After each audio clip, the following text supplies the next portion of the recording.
Today I wanted to share the progress of the seeds and seedlings I've started so far for the 2023 garden year. This is my first year soil blocking, and as you can see, I have run with it. My oldest plants are on the bottom, and as you go up the shelves, the younger the seedlings and seeds are. The stuff that I just planted this past weekend is up here. This is most definitely an experimental year for me. I decided to get serious about flower gardening too. I have a patch of yard on the side of the house that I would like to dedicate flowers to for a cutting garden and to help with the pear tree and the grapevines that are over in that area.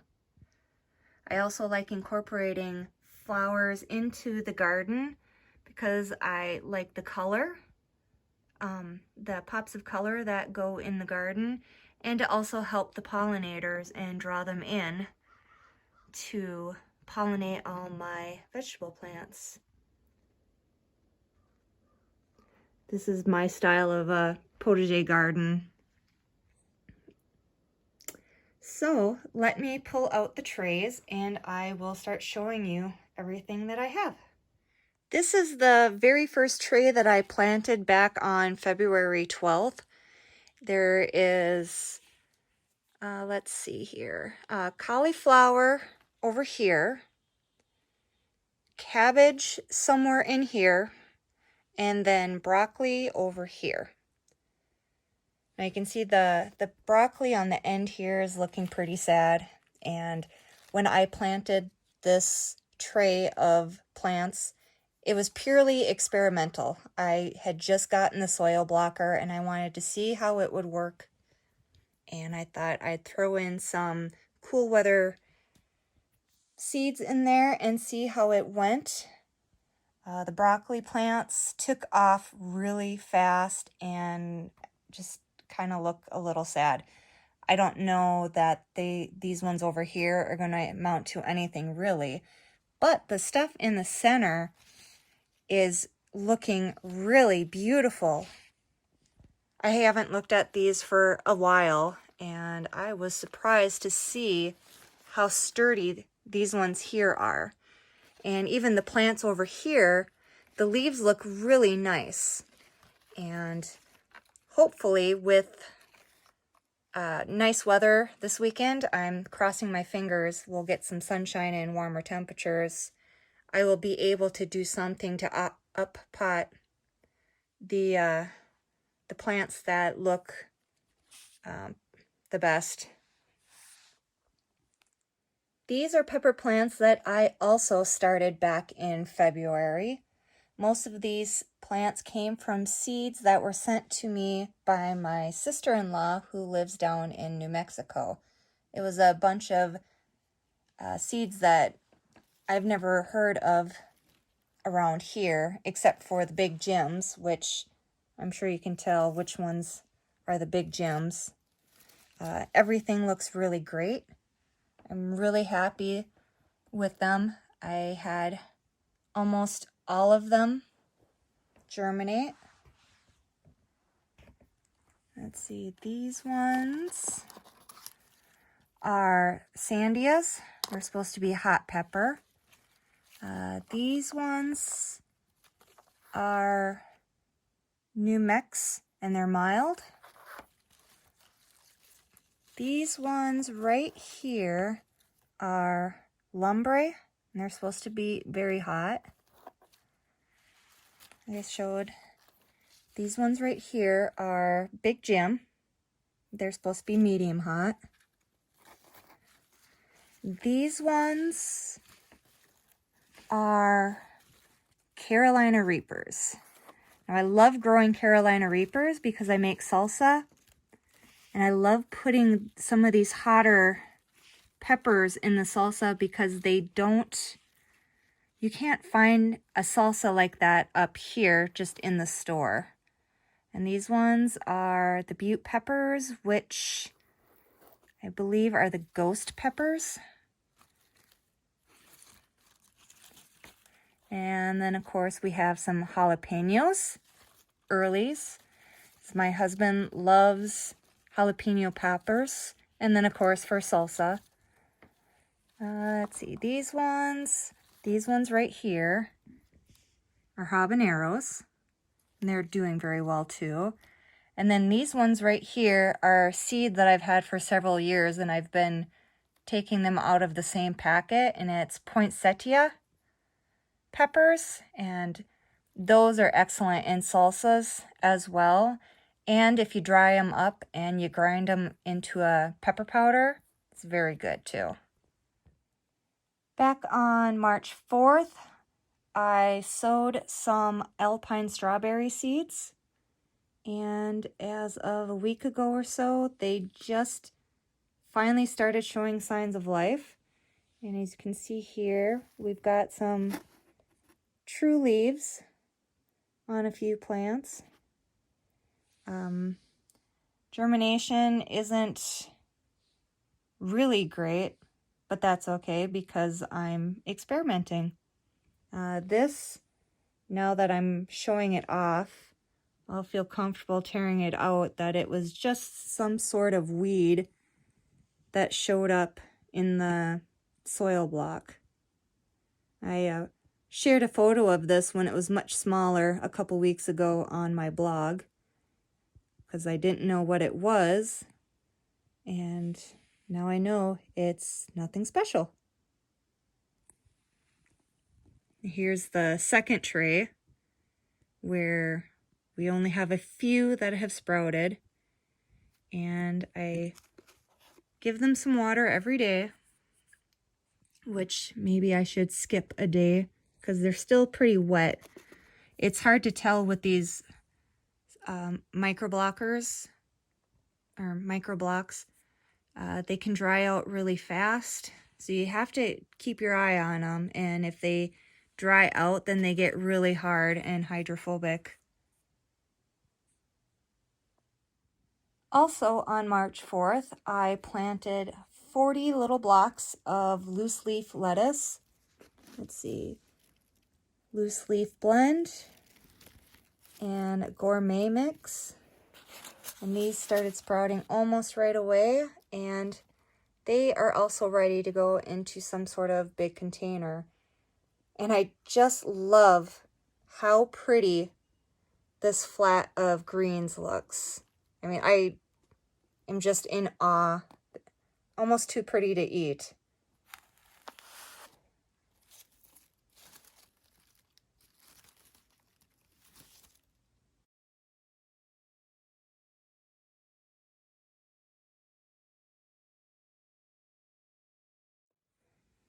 On March 5th, I planted tomato seeds and some more peppers. And I have a mini tomato forest. These popped up and are doing fantastic in the soil blocks. In fact, I'm impressed with everything that comes up in these soil blocks because they come up so fast. I was not expecting it. I had read somewhere online that you can take a third of the time off when you're soil blocking and adjust your planting dates accordingly. I should have listened to that because these are going to outgrow anything I put in them really quick. The plan this weekend, again, if the weather is nice, I'm going to try thinning out the tomatoes and sticking the ones that I cut out into new pots and see if they clone or start rooting themselves. Because I have plenty to experiment with. I'm still just, they're growing so well, I can't believe it.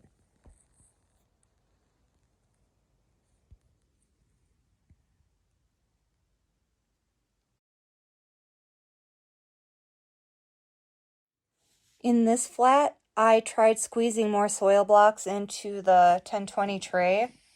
The previous soil blocks that I had made, I just did, I think it was 9 rows of 4. So there's big tunnels on each side that you can pour the water in. But when I was looking online to some of the other YouTube homesteaders and gardeners, they had these 1020 flats just completely filled with the soil blocks. And I thought I would give it a try, but after this one, I don't think I would ever do it again. There's no room to put the water, and you can't really monitor the water level. And if you have too much, you can't pour the water out or siphon the water out. I use a turkey baster if I have too much water.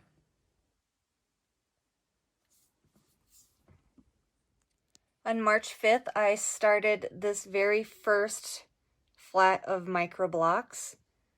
I was really excited, and I just wanted to get some stuff going in them to see what would happen.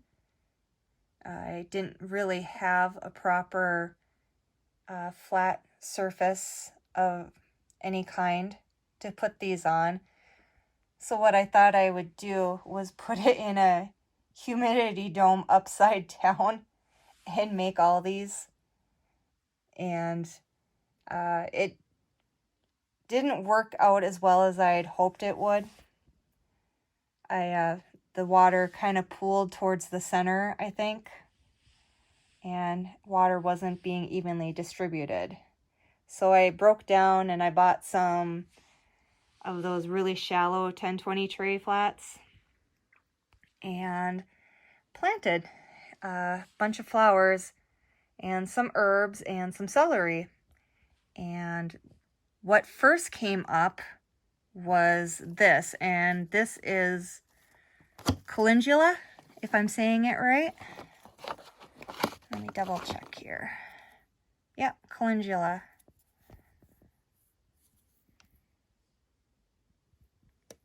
So that was kind of exciting.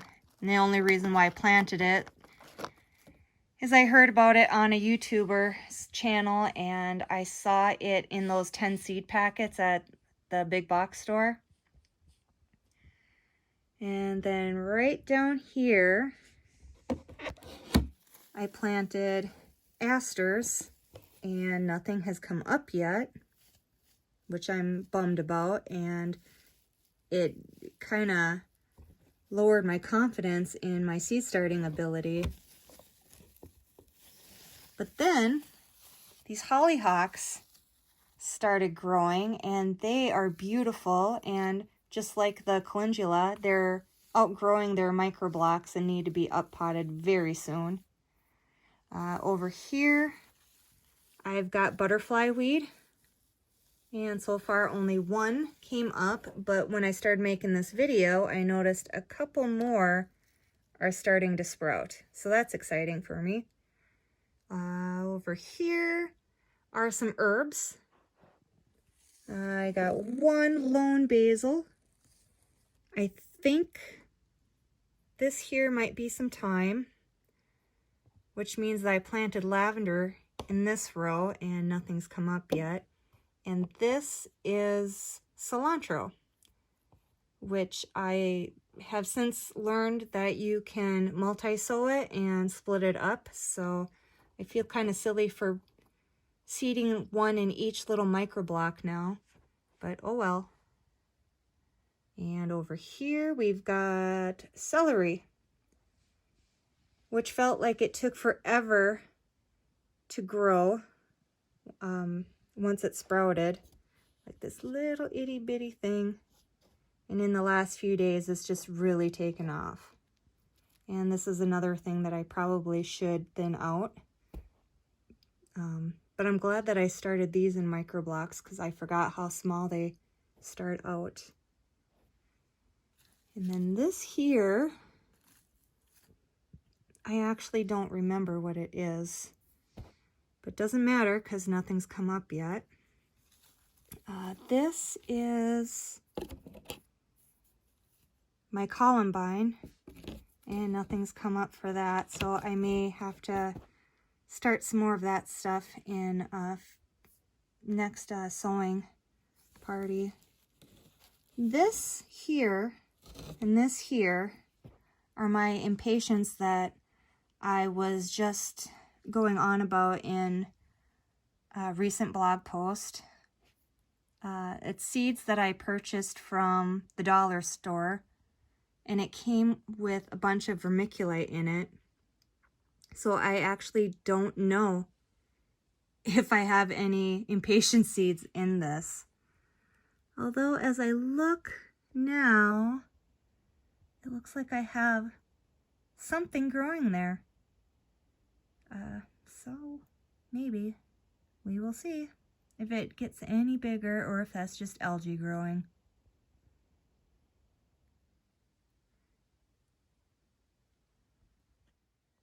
This flat I also started on March 24th, March 25th. Mostly peppers.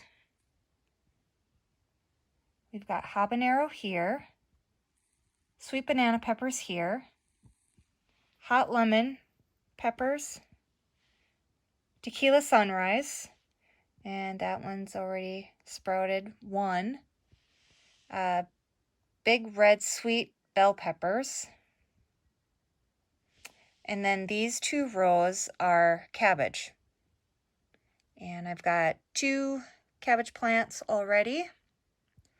And then in these containers, I did the multi-sow for onion seeds. And this is something that I just learned about this year.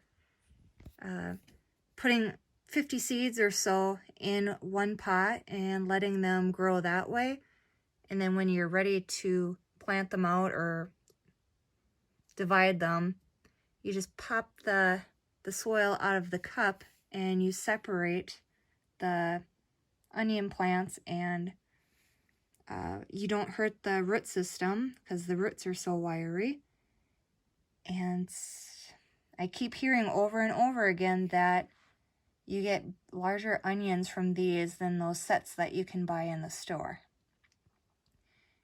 And I'm guessing this is a thing of the year. I'm not sure what else to call it, but suddenly everybody seems to be talking about it and growing onions or starting onions with this method. So I tried onion seeds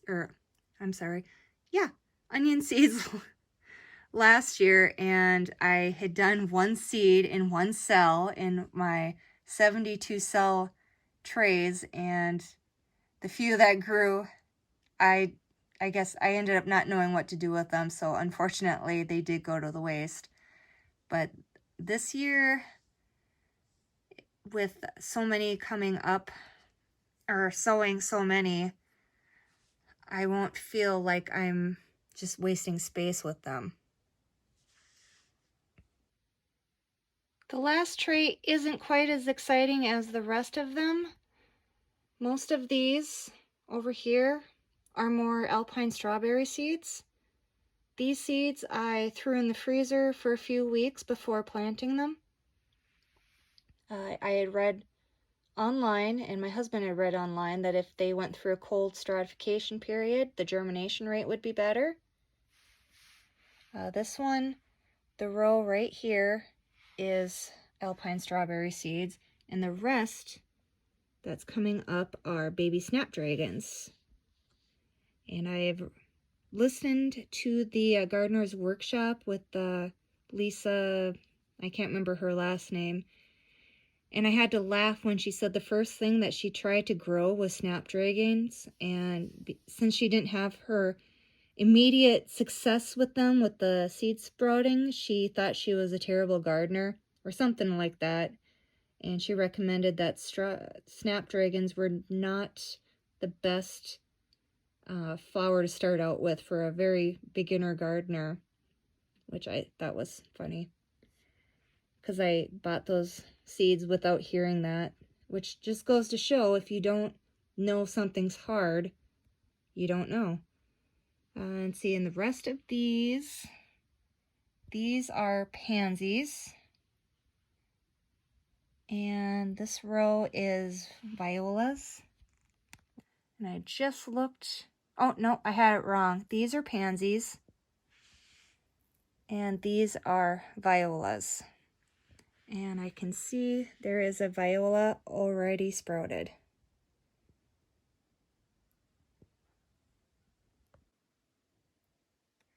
I just wanted to say thank you for watching this video. It is my first time making a video and talking like this in several years. I tend to get the deer in the headlights when I'm recording, even if my face isn't showing, which I'm sure you can tell by the hesitation in my voice sometimes. This videos of the seedlings is something that I wanted to do last year, and things just got away from me, and I thought it would be silly to try to start it halfway in the seed starting season. And now with the soil blocking, I definitely wanted to make a record of how my seeds did with this new method of sowing. And I'm really glad that I decided to give this a try. I can grow so many seedlings now in the same space that I used to be able to grow only 72 in. And the big reason why I decided to give soil blocking a try, even though I'd heard about it for a few years but didn't give it too much thought until now, is I had purchased some of those plastic cell sheets that fit in the 1020 trays, and I thought, oh, these will last me for the rest of my life. I won't need to buy anything else. Well, 2 years in, and they started deteriorating and cracking and splitting, and I thought, well, that's no good. And I don't want to have to keep buying the plastic pots and the peat pots every single year. I wanted something that was going to last me for the rest of my life, and I think seed blocking is the way to go. So far, I've been really happy with the soil blocking as a way of starting seeds. I feel it gives me more freedom to try a lot of things and to plant extra just in case. If you've always wanted to try soil blocking, I would say go for it. I don't think you'll be disappointed by it.